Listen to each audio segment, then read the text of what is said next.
Hello and welcome to Recalibrating with me, Sharee Johnson, where you'll hear healthcare professionals and others sharing their stories of recalibrating life when the unexpected happened. As a psychologist and a coach, I've been listening deeply to people's stories for 35 years, and I've come to believe two things about people. The first is having witnessed so many incredible stories of hope, adaptability, and human capacity, I truly believe that we are all capable of so much more than we really think we are. In times of challenge, humans have demonstrated that over and over again. Here on the Recalibrating podcast, you'll get to hear amazing stories of healthcare professionals and others pivoting, overcoming, and recalibrating their lives.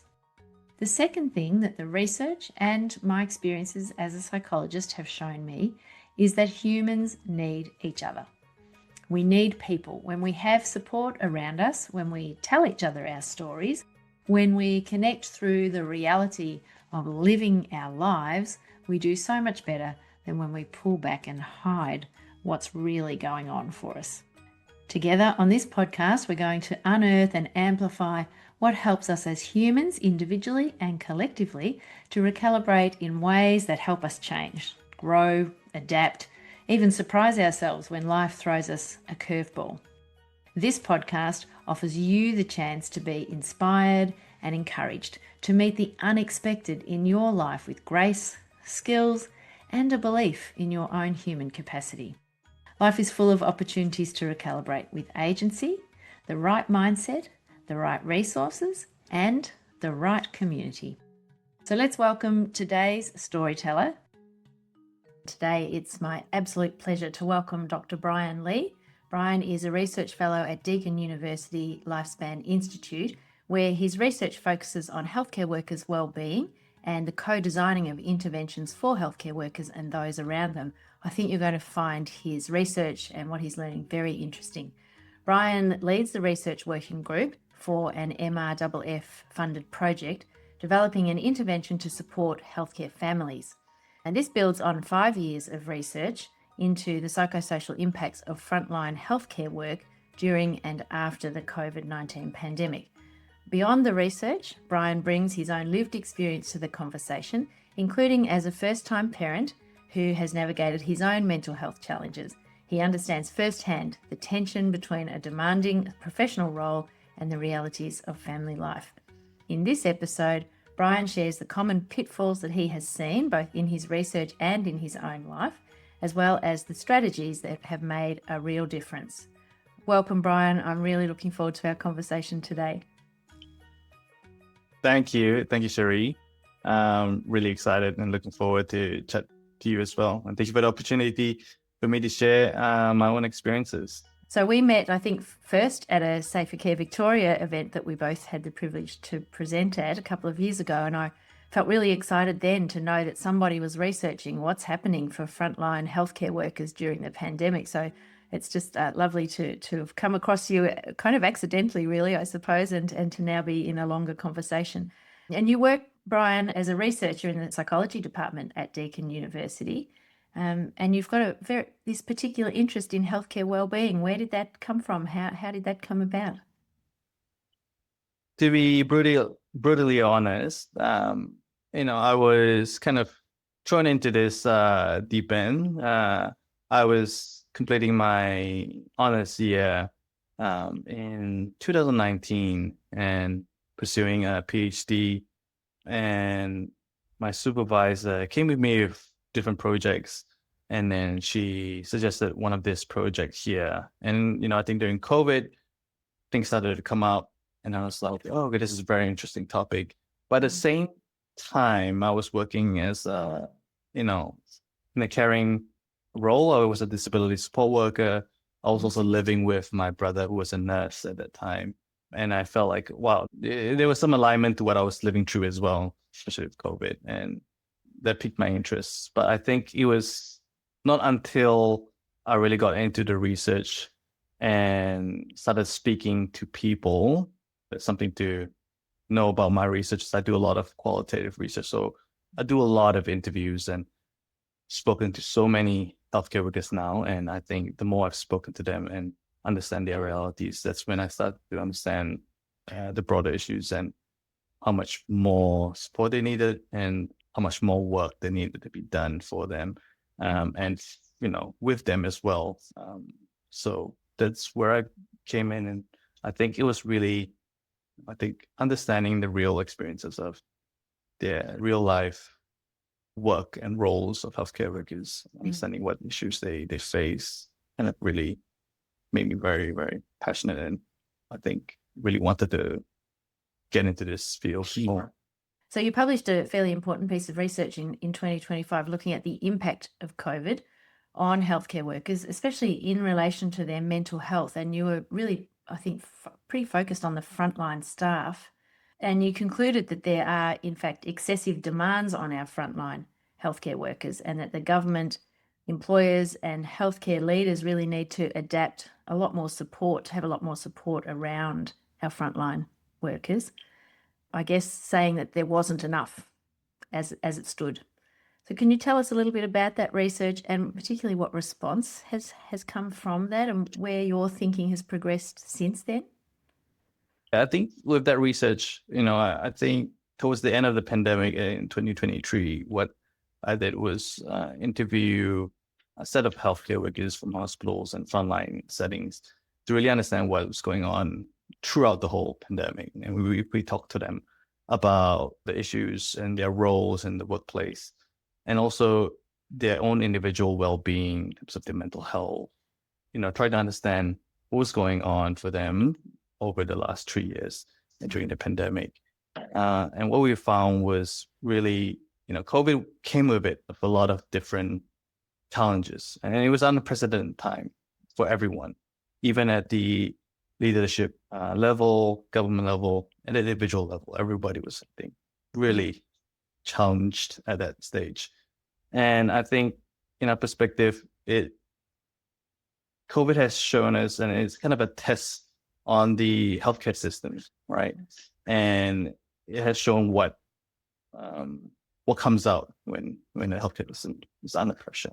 I think at that stage, there's so many factors that comes out of it, like in terms of what support healthcare workers need at that level, individually, within their local workplaces, in their units, within their team, and then at the higher level of the organization. One of the key things that we found was that cyclic nature of the workplace, where you have this strain on staff's well-being, and you started to see a lot of people leaving the workforce, and that created a lot of issues. And so the issue about workforce retention came out a lot in terms of how that affected people's well-being, because they gave us a systemic view of the whole issue.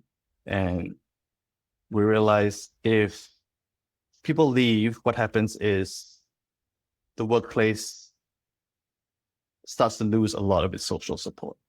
Your friends and colleagues start to leave. The important leaders who were there to support you will also start to leave, and you lose that type of support.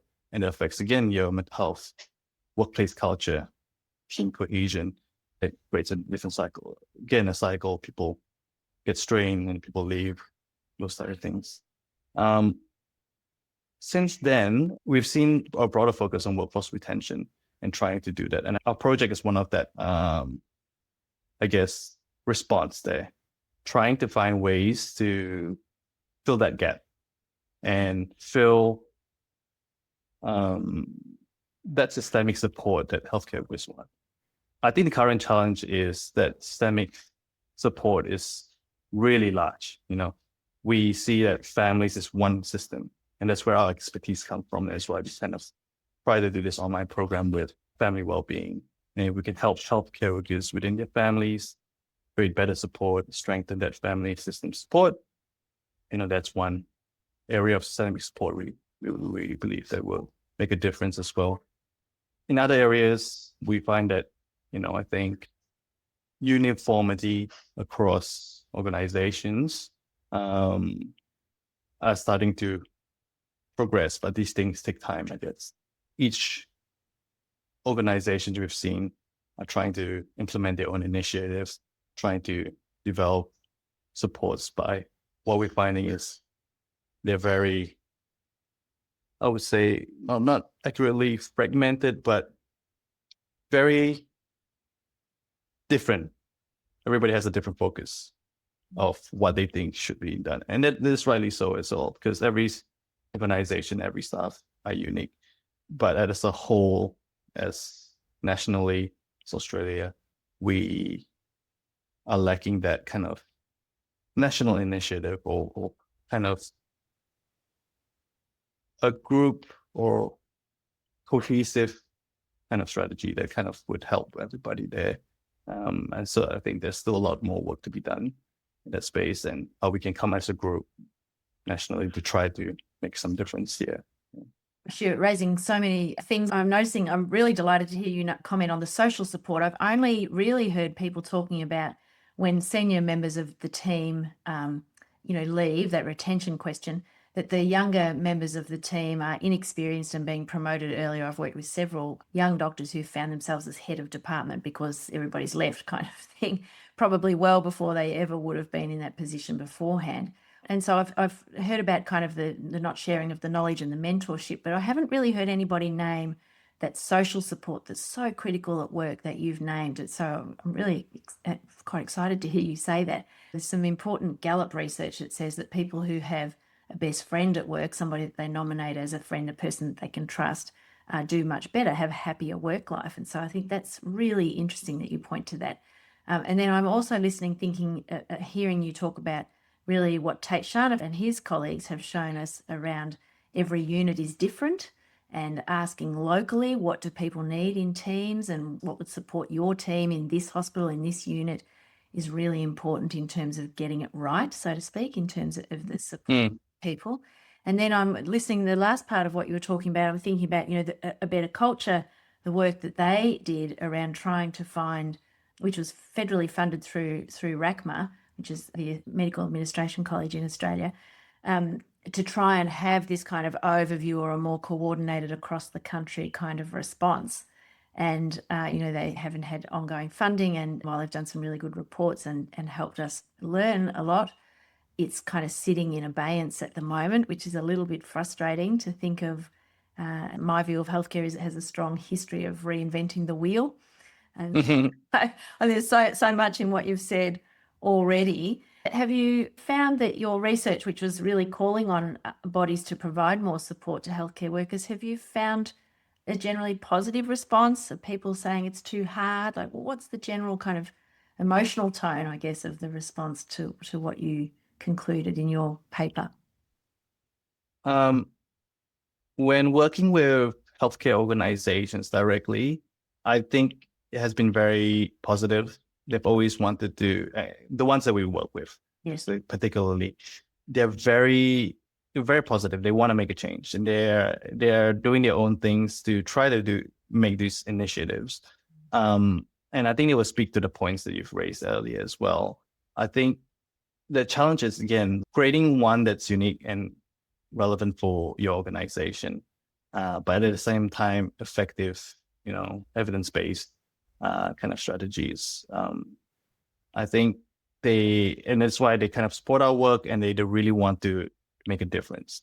But the challenge here is not about, I think we want to do something, they want to do something, but how? I think the how is always the issue, and that's what everybody struggles with.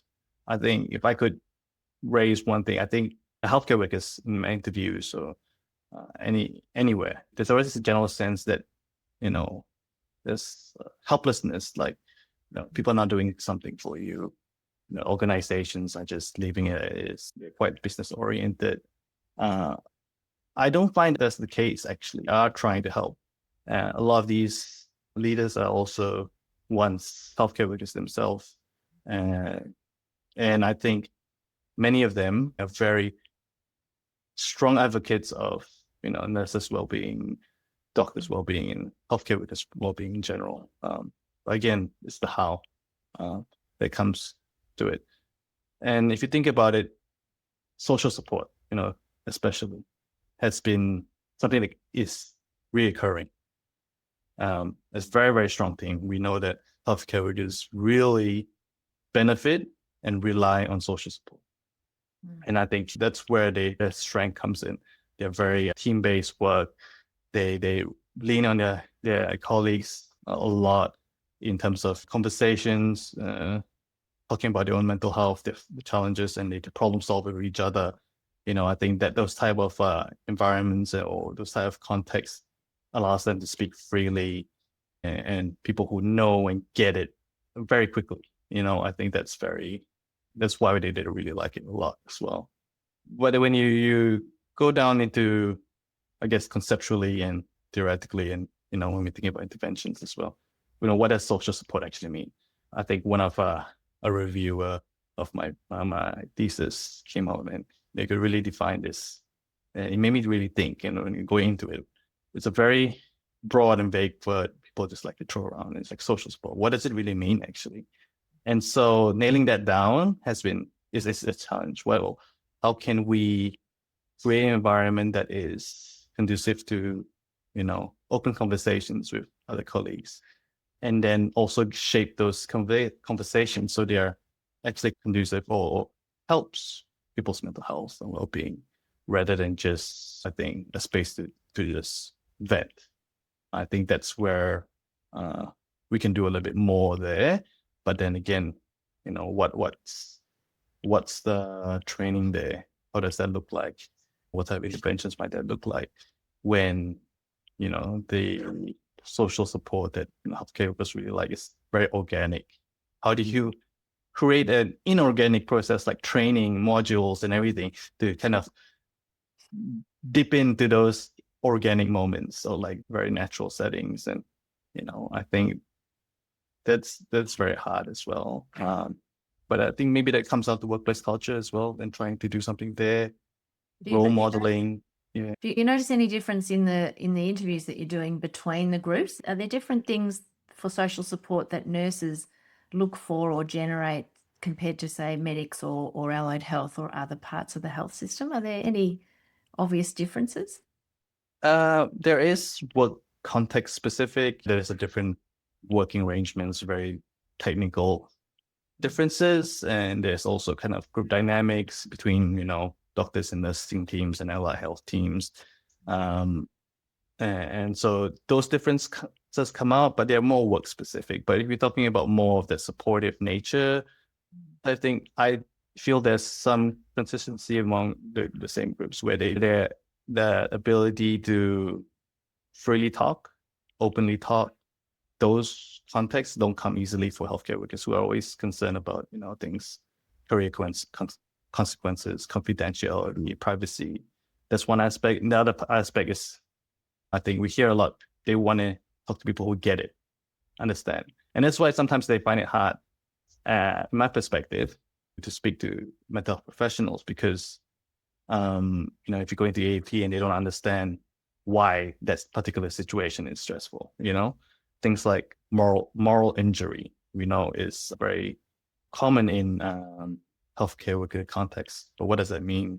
I think in the healthcare worker context, like, doing something that's kind of against your morals. But then if you're, doing things by the book and you do everything you've learned, how can that still be conflicting with your morals, right? But each person has their own set of different culture, context, and that affects that outcomes around moral injury. Compassion fatigue is another one. It's very common. It's consistent in this all groups as well. I think the idea of, always empathizing and giving all your best to a patient can be quite fatiguing and then straining yourself as well. Yeah, we made the decision to be very specifically working with doctors for some of what you're pointing to, that doctors wanted to work with people who get it. And we've had, requests to open up some of our group programs to allow nursing or allied health, and we've resisted that so far because the doctors want to be working with other doctors in those spaces and high trust because of that feeling that, it's probably true that other people also get it as well, but that starting place. And we did make some endeavours last year to offer the same processes to nurses, and we we did have quite a good uptake, but not enough uptake to really launch a new program. So that's still on our agenda. But I think that's interesting. There's a lot we can learn across craft. Perhaps the beginning place is within our own work craft or our own as a starting place, because this sharing, as you're pointing to, is often a bit frightening if you haven't done it before. And now share how you really feel. That can be quite a different experience. I wonder, can you tell us a little bit about your work now? Because I know you're working now on the supports, the family support, as you already mentioned, and perhaps in that you can tell us a little bit more about your context and your family situation as you think about the families around our healthcare workers. Yeah, I think when we started this project, it coincidentally came in the same time when I had my baby. So we found out, my wife and I found out she was pregnant in 2024. And it was a very, very challenging time for both. I think I was in between work and then I was still doing my PhD, and finding out about it was very stressful. And then I think a couple months later, my supervisor came to me and said, "Hey, actually, we got the grant." And I was like, "Wow, amazing!" And then that started off another ripple events there. But it wasn't until the project fully took off, maybe end of 2024, beginning of 2025, and then my baby was born at the same time. And then as I was trying to design the intervention with our team, thinking about it a lot, and I did all reflection on my own situation and understanding how difficult it is to start a family as well. We do a lot of family mental health research, so I know all about how difficult it is, theoretically, conceptually. Until you experience it, you understand how it is. It's crazy, especially in the first year. My wife and I always joke that we didn't really wake up till our son was about 10 months. I think that's when he started to be more aware, started moving around, slightly sleeping better. I mean, I would say even now he's sleeping much better. We get whatever we get, and we love it. Expectations change. Yes, exactly. And I realized how important it is, how important our work is as well, especially if healthcare workers with demanding jobs, and then you're also carrying the burden of having a family, supporting family, juggling both at the same time. I think especially in our roles or healthcare roles where you're essentially trying to help people, and you feel that responsibility in the work that you do, not in the sense of just your workplace or organization, but the people you care for. And you're also caring for people at home. And so juggling those things and the priorities there, I can imagine it's like 10 times harder for people in hospitals and healthcare workers who feel very responsible for their patients' lives. I think we can certainly throw in fatigue that you're the new baby and the trauma. Where healthcare professionals are often dealing with grief and trauma that they signed up for. Like they said, I'm willing to be here and I know these things are going to happen, which isn't necessarily the same as when they actually happen. Yeah, exactly. And you feel that sense of you don't want to bring your work home, but it will follow you there.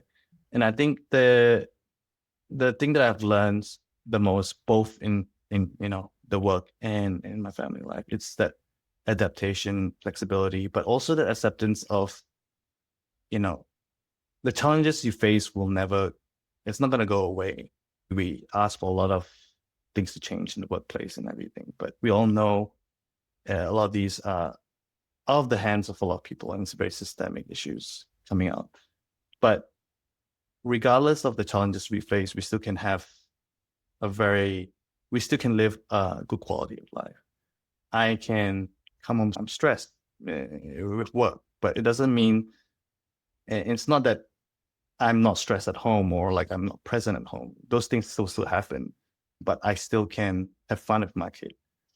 Those moments still exist, and I still can enjoy those moments, regardless of my own mistakes or failures sometimes. I think sometimes we beat ourselves up too much for that. and I've learned a lot to kind of accept those moments and just try my best the next time as a parent, so staff as well. And yeah, I think that's what our intervention's goal is there. It's not to kind of erase or help you solve any of your problems there, but despite all these challenges, give you some solution, some strategies, some tools to still have a relatively and good family functioning, family well-being, and still enjoy times with your families. You have shared with me also that you have a diagnosis of ADHD that you discovered. Did that happen before or after the kind of confluence of events of parenting and getting a new grant and a big project? When did that come into your understanding? I think I've suspected it for very long. My wife works in the neurodevelopmental disorder space.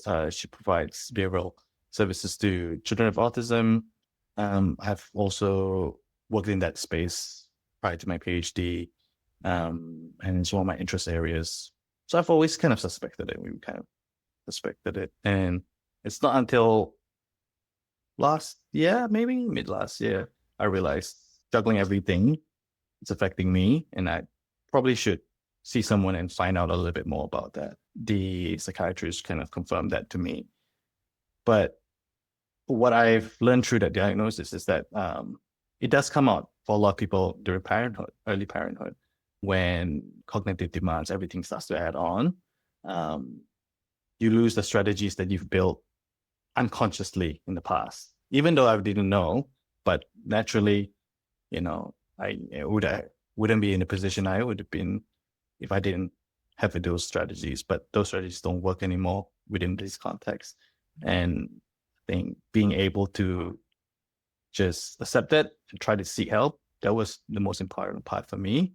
I think after that, knowing and really having that diagnosis on paper and really confirming that to myself, really pushing myself to, okay, I need to, even though I suspected it, I think that but pushed me to start to think about strategies and solutions to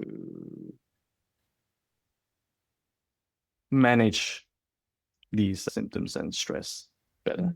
Yeah. I'd love to know what some of those are, if you feel like you can put them into words. But what I'm also noticing is that the adaptability that we have is, we're an adaptive species. I love how you described that you are unconsciously having workarounds. You worked out what works and what doesn't work. And I think humans are experts at doing that, at finding workarounds and finding things that we adapt without even noticing that we're adapting. And then we repeat and practice what seemed to work. And now you're describing, well, then I went and had some help, and I found out about got an actual diagnosis instead of perhaps just a suspicion, and worked with some people about what that meant. And so that was a real moment of recalibration, right? A conscious adapting. Yeah. Can you share one or two things that you learned or that changed then for you, the post-diagnosis period? Well, I think the main one was sort of medication on that. And I constantly asked my wife, well, what do you think is different? Am I different? Yes. No, you're exactly the same. Still the clutch around the house, getting things and doing things. I was like, that's interesting, because I feel different. And I think the main thing for me was knowing, I think it helped me regulate my emotions better, think a little bit better. And I think that was the key thing there. But I think the biggest strategy out of that was that once I accepted it, I think constantly trying new things. But I think maybe this is my personal way of doing things. But I find if I don't find something works, even if my emotions or strategies that don't work there, I try something new and see if that works as well. And sometimes I find when it's good, I think it's not always so easy to maintain the strategies as well, but always coming back to it. I think that's another strategy. Like, I'm not sure how you would frame that instead of a strategy, but I think being able to come back to something that you've tried and failed and try it again, Mm. It's not. It sounds like you were more orderly about your experiments or something like that. That you were Yeah, some experiments and you were able to be aware or to monitor what was working, what wasn't working, or what you'd forgotten about and that you wanted to try again. yeah. And I think maybe it's more about trying again. I think that process of just telling myself to just try again. Because one strategy may not work or something about it might not work, but I think that process of just trying again, and it's all right to kind of fail in a way and then try again is very important, because it's very easy to just give up and like, hey, things are not working. Like, I think one good example was a psychology session. I think 2023 or 2024, started seeing psychologists as well. Initially, I didn't find it helpful. But, I think over time, I realized, oh, maybe he said something that's helpful. Maybe I'll try again. I'll go back to him and talk to him again and work through things. As I try again, talk to him a bit about more context, let him get to know me a little more. He provided better solutions and things like that. And if I didn't try again, I just give up. I think that, you'll just drop off those sessions, right? But yeah, I felt like that was something that helped me a lot the last year or so. Thank you for sharing that. I think it's a really, really important tool to kind of draw a line under, in a way that we're novices when we're doing something new. We're not skilled at it, and so often we do give up in that frustration phase. Yeah. Nobody likes to feel like a novice. We all want to feel like we're skilled and capable and competent. So that early feeling of, oh gosh, I've got to be able to tolerate this sense of not knowing what I'm doing or them not knowing me very well.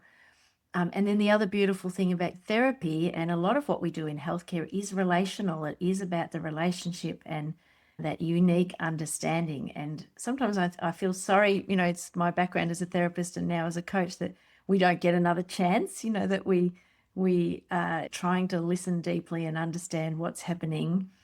And there's a impatience perhaps from the other person that they've waited a long time, or they've finally got themselves in here and, fix me kind of thing. And of course, that's not really how it works. So I really love that example that you've recognizing that the person was able to help you, or together you were able to get to the things that were important by giving it a little bit of time. Yeah. And that time aspect is very important for, recalibration as well, isn't it? It's not a one day process, 1 week, take years. And I've been reflecting on it a lot, especially your roles, how I know psychologists and therapists, sometimes they're only given, Medicare only gives you 10 and 6 sessions, and then you get 4 extra, right? And I'm like, how is that possible for someone like yourselves to get to know another individual in 6 hours? That's essentially just 6 hours. The ability to do that is exceptional. Like, that's really a lot, right? And even if it's 10 hours. So being able to give the psychologist a chance to do their work there, I think is very important. And it's not about that 10 sessions for that 1 year. It goes across many, many years as well. And that's where you see the true change. And I think from a behavioral standpoint, especially if you're coming in at a later life, which I expect a lot of healthcare workers would do, you put on this task on your therapist, a very, very challenging task of like trying to change a 40-year-old habit. Yeah. Thank you for the recognition. I really appreciate that. Of course, there are times, amazing times, where you see a person once and they're so ready and they really know inside what they need to do. And Yeah. it is sometimes almost like a miracle. It's like, wow, how did that happen? What happened? Yeah. That can happen too. But of course, that for most of us, you're absolutely right. When we're talking about behavior change, we're talking about habitual stuff that we maybe aren't very aware of, that we've been practicing for a very long time. And so it does take some time to notice, and then to keep noticing and attune and unravel and make conscious choices about. So, I appreciate Yeah. And I think talking about some strategies, just reflecting on those sessions, one of the thing that actually helped me in terms of a strategy was actually awareness. And so checking in on yourself. But he mentioned this. He said, every time you come back from work or you're doing something really challenging or something anxiety provoking, after you're done with it, or you want to engage with your family, before that, check in with yourself. What are you feeling that day? And what did you do that day? I think sometimes I can get quite overwhelmed over social interactions and everything. So if I get too many of them, naturally I'll be a bit more stressed, a bit more tired that day. But yeah, I'm not unaware of it. But that check-in starts to build that awareness of, hey, actually, I'm feeling a little bit burnout today because I've been doing a lot more, not work, because you work the same amount of hours every day, but you're doing a certain type of work that's a little bit more stressful, a little bit more anxiety provoking, and that would change how you feel that day. Because you might feel like sometimes I come back from work and say, oh, I didn't do much work today. But I did a lot more. I had presentations or something, or that's a lot more stressful, anxiety provoking for myself. Then I realized, okay, that's why I'm feeling this way, and the awareness helps me, and then helps me communicate to my wife. Like, I had these sessions today. I might be a little bit off. It's not going to change me, and she knows it. I'll still be the same. But she's aware, and she's able to kind of also adapt herself and be more understanding, There's an accounting for the particulars. At the energy, it's the energy management, isn't it? Some of what we're talking about is resonant perhaps in your research as well. It takes time to do these qualitative interviews and to track the patterns and to have enough people in the sample to see, is it really a pattern or is it an outlying thing with somebody? Can you share a little bit about your experience as a researcher in that process, trying to kind of get at what's the theme, what's the pattern, what's the nub of what's happening? And you've got all these words to manage and think through. How is that for you in terms of trying to sift through and find out what's really going on? Oh, you pose a very challenging question, but also very something that is of a lot of interest to me. I love doing the work, and I've had a few conversations with some healthcare workers who are interested in getting to research as well, and what qualitative research looks like. But these days, the more focus on co-design and lived experience, we understand that qualitative research is much more important, and it's getting a lot more. The research community is placing more value on it and giving it credit where it's due. But talking more about qualitative research and how that works, yeah, it's very challenging to find those themes and recurring patterns. I think it involves really delving yourself and putting yourself into the person's shoes. And also, yeah, I think the more you talk to people about it and really understand, empathize with their situation, you can start to see these things that occur. I guess all these conversations across people is really, it's difficult in the sense that you want to talk to everything they've said. Everything is important. A person's lived experiences, it shouldn't be disregarded in that way. But what is the consistent thing that's across everybody? I think for me, it's always about, looking at it as a whole and what, as a group, they find challenging, and where the alignment sits between, their experiences, where it's consistent. For example, with healthcare workers, there's so many different groups. I think doctors, nurses, allied health, even non-medical staff we chat to. Where does it all align? Where do they have that consistency in terms of the experiences? It's so different in terms of what they do. I think at the lowest level, you understand all of them actually, their roles at the heart of it, work with patients in some way or some capacity. And that's that interaction with patients. I think that's where we see a consistency of it. And then so we get understand. I'll try to understand what is it about that interaction that is consistent about all of them as well. What I see is that, again, empathy and that care. I find that health workers all in general, they all want to help somebody, but sometimes helping people can sometimes take a cost and a toll on yourself. And recognizing that as well. And that's what we see across people. Yeah. So what should we do? Any wise words? If I would say anything, I think the first thing, and it speaks to everything we've spoken about, is at least recognizing that. I think there can be some guilt around it sometimes, or that process of it shouldn't be that hard.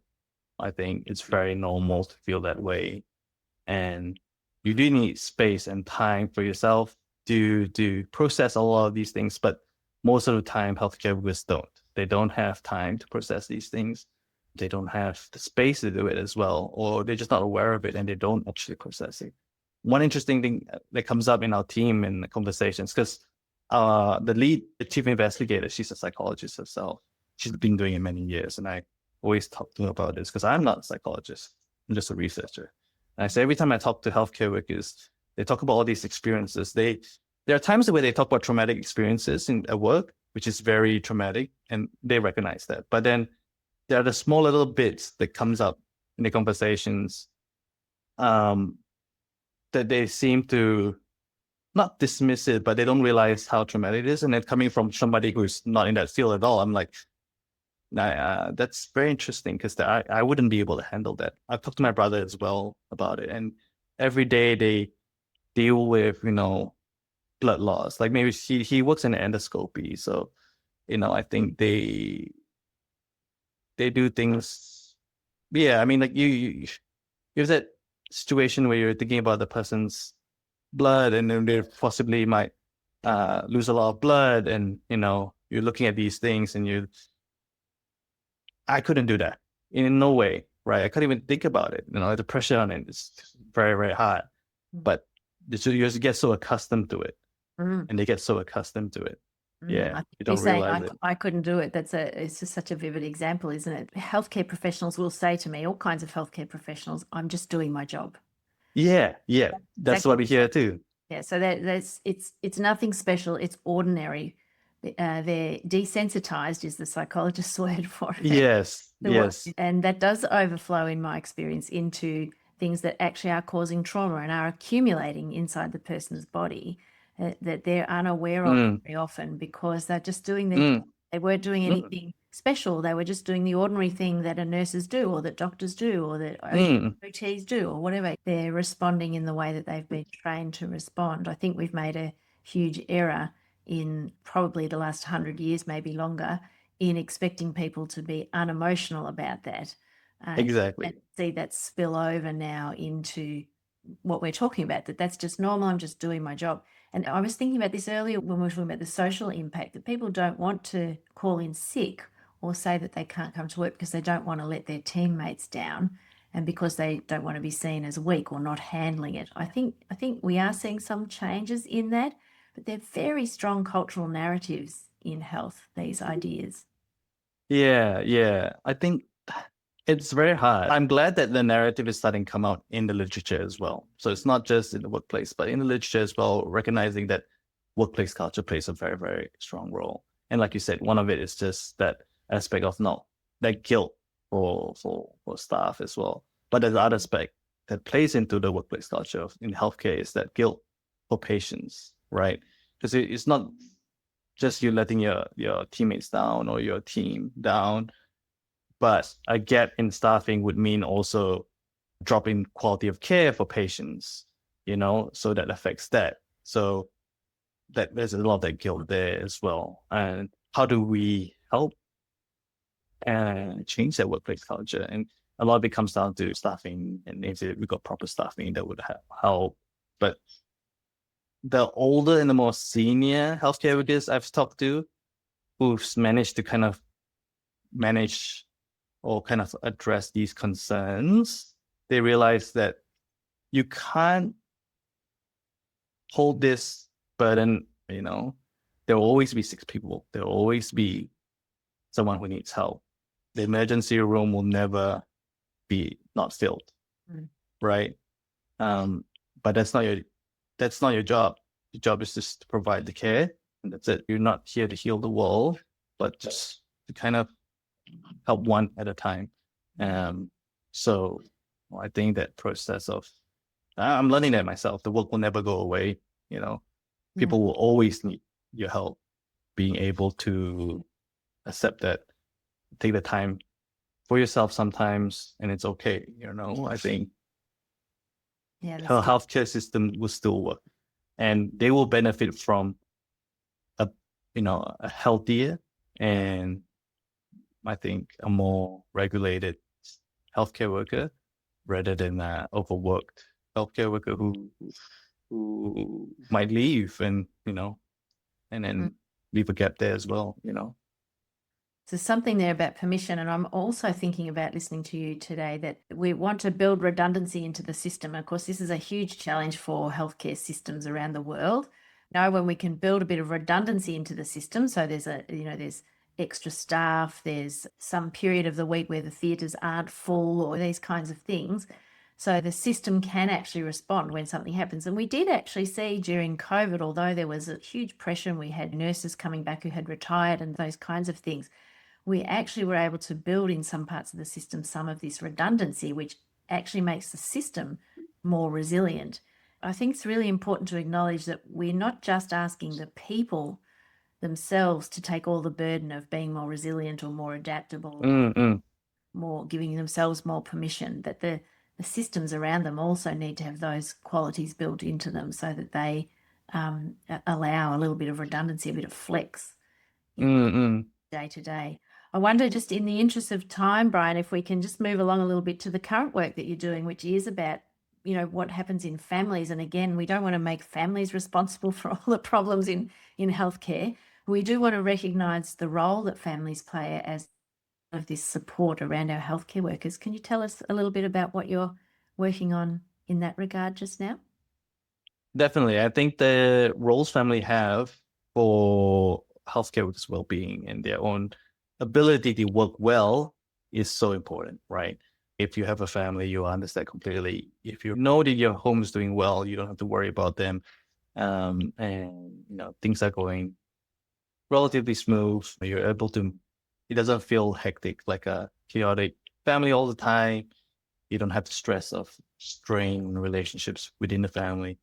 You're able to kind of process your own emotions as well, and then also work much better.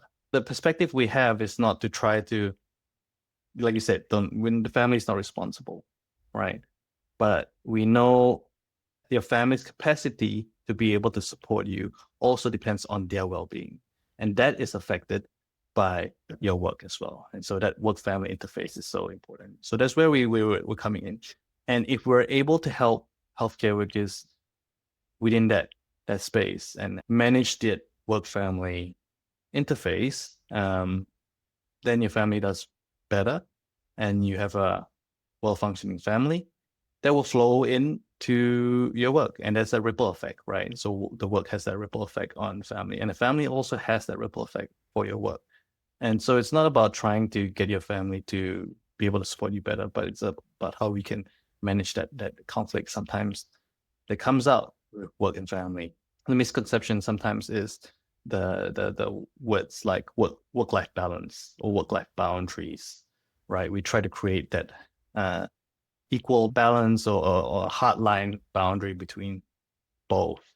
And that's when we see a lot of issues. It doesn't really work that way. You can't, your family identity is part of you, and so is your work identity, especially in something like healthcare workers, where their professional identity is so strong to them. So, being aware of these issues that might ripple into your family and how you can kind of find solutions and strategies to manage those impacts and help your family with those ripple effects, right? And that's how we were trying. That's one of the main perspectives there. Are you interviewing families of healthcare workers? Yeah. Work? What are they telling you? Partners and children's the key insights that we've had for the last year or so that have made so much difference and given us so much more context. And it's been very interesting because there's so much there that partners and children are so much alike, like with healthcare workers. And it's just that sense of actually a healthcare family, an identity of a healthcare family. They're so unified and so adaptable together, and they're so willing to kind of work together to help each other and the healthcare worker. They recognize a lot of the issues that come with the healthcare parent, and they give us so much insights into how they can help too. We try our best to understand the impacts on them. But there's so much like their healthcare parents, sometimes their identity is that they prioritize their healthcare parent over themselves. And that's what we see. They're always like kind of that second priority, which I think you might see a lot of healthcare workers. They put themselves as a second priority, patients as first. Sometimes partners and children do the same. They put themselves as a second priority as well. And like changing that aspect, everybody, it's the healthcare family first. This is really fascinating. I think this is going to be very interesting what you're going to share with us over the next year or two, Brian. What about, are you noticing or are you looking at families where both parents are the healthcare professionals? We very often see nurses married to doctors and two doctors married to each other, managing shift work and so on. Are you seeing any of those families? Oh, yes, a lot of them. I think that's actually a very big chunk of them. I think that is quite, I had some data to support that, found somewhere, where dual healthcare parents are actually, I think they make up about 30 to 40% of the healthcare population. So they're very common in healthcare families. And that in those situations, things can get even more stressful. Jade's our chief investigator. She uses terms like ships in the night. And so a lot of shift workers and healthcare workers may feel like that sometimes, and they're just like swapping shifts. And they can sometimes I think a lot of people in those families value that at the beginning because they think, oh, well, somebody's at home with the kids all of the time. And actually, they kind of lost in that. They lose track of each other. It's interesting. The interesting part that you've put on the layer that you've added now is this idea of putting somebody else first all the time. Yeah. And we were trying to have that shift, it's good. And it's like, that's part of your role, but how can you shift that mindset to put yourself first as well? And those dual healthcare families, I think it's very easy to lose sight of that when it's so hectic. And you find that children, they grow up really fast in those families, which is great. And I think a lot of us now, the parent, you want your children to be independent and you want your children to be able to do things at home and help out and everything. But is there things that we're missing that we don't realize if they're growing too fast, and if, are you missing those moments when you're able to really connect with them? I get into their life and what's, stressful for them. Sometimes the children they recognize the stress on their parents, and so they hold that back and, they don't communicate that. So is it possible that we might miss those moments? It's a very interesting line of inquiry. How young are the youngest people that you're interviewing? 13, 17, I think 12 to 17, yeah. School age children. Yeah, high school age children. But we try to get them, and this is more of a ethical and research kind of perspective, but we try to get them to talk about, the siblings if they're younger. So we try to get that insight from the younger perspective. But the ones I guess the context that I'm talking about definitely is around that high school age group. If people want to be involved in your research, or if they're interested to support your research in somehow, is there a way for the listeners to do that? We'll include a link, and you can go to our site and you will see all that we're doing in the research, and you can sign up to our newsletter, and from there you'll get updates into our, opportunities to join focus groups to help us co-design the intervention, provide your own voices there, but also we'll trial the intervention and the prototype, and they have an opportunity to get their hands on that as well. and tried it out with us. Yeah. And when you say intervention, what are you building? What are you looking So to try out? What's it looking like now? It's an online web-based program.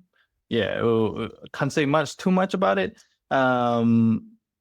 Just because we try to stay true to the co-design process, and that means, Yes. We are working with actual people, healthcare workers, and getting them to make the decisions as we move along, and they make the decisions as well. But at the moment, it's an online well-being program designed with some lots of accessible ways to interact with it. We've talked to a lot of healthcare workers and what they want. So things we want to put in audio and as well as text formats for them to be able to engage in the way they suit their needs when they're time poor, try to personalize it for themselves as well, but also integrate live experiences within the content so they understand how each of it is relevant to themselves and their own situation and how that applies. Yeah. It's interesting how these kinds of tools and the work that you're doing, even the focus groups, can raise people's awareness and help people tune into particular things. I'm just really kind of literally on the edge of my seat to see how it all unfolds, Brian. So as we kind of move towards wrapping up this conversation, I just want to come back to your story a little bit and say, do you feel like there's been particular people or particular processes in your moments of recalibration or skills or resources that you've used that you want to, I guess, generalize and take forward into your life? What have you learned from your recalibrating moments that you'll do again next time there's an opportunity to recalibrate? I think in addition to what we've said before, I think the biggest thing that comes out, and especially with our intervention as well, learning from the clinical team, working with them, I think the idea of small shifts and small steps make big changes, right? I think that's the key thing here, that we don't have to do many things, so we don't have to do everything well. You just need to do small little things, do them well, and they can make really big changes. So small shifts for big change. Yeah, small shifts repeated for big change. Wise words captured in such a small sentence. Thank you. Is there anything you've noticed in our conversation that you want to point to or reflect on before we wrap things up today? No, I think that sums up everything today, and I really enjoyed the conversation here. Hopefully there's more to come. Yeah, excited to hear more from your podcast. I think it's a big gap in the area that I think can be filled. Yeah. Thank you very much for your time today, Brian. I look forward to seeing you again soon. You too, Sharee. Thank you. Well, I hope you enjoyed that conversation with Dr. Brian Lee. I think he has made some very interesting observations about the social support that healthcare workers need in order to do their work, and how some of the systemic things that are happening or have happened might be undermining our capacity for a sense of social connection at work, and what role that might play in our support. He also made some very interesting reflections in his own life about trying again and giving the people that we're working with who are supporting us, whether they be our GP or our psychologist or our psychiatrist or, anybody that we're working with to help us be well, could be our PT at the gym, that we give those people enough opportunity to get to know us and to understand our unique situation and to share. I don't know if you picked that up, that he made that a very small comment that healthcare professionals aren't necessarily willing to share or to give too much of themselves in terms of personal disclosure, and that there might be some benefit in that. There's current research in the team at Deakin that are working with Brian around investigating what's it like to be in a healthcare family and to be interviewing the children of healthcare workers as young as 13. I think that also will have very interesting things for us to really inquire some more into. What is it like to be in a healthcare family? And this reflection or this curious thing to follow through around healthcare professionals putting their patients first and as a result neglecting their own well-being. And this being mirrored in the family, where the family members are putting the healthcare workers' needs first before their own needs. And this ripple effect, I I really wonder what we can learn out of that research that's going to be useful. And to point back, we'll put it in the show notes, of course, to the original piece of research that was published in 2025, finding that we need to do more to support our frontline workers. And just this recognition that there are many individual things we can do to make ourselves resilient, make our families resilient. And there is a double-headed arrow that when the family is well, more likely we'll be well. And when we're well, we can contribute in positive, useful ways to our families. And to think about resilience in the systems and the structures that we work in as well. I'm very much looking forward to introducing you to more people on this podcast as we go along in the coming weeks who are making these kinds of inquiries into research around what's a healthcare worker need, what's the experience of a healthcare worker. And as Brian said, our capacity for qualitative research has continued to improve.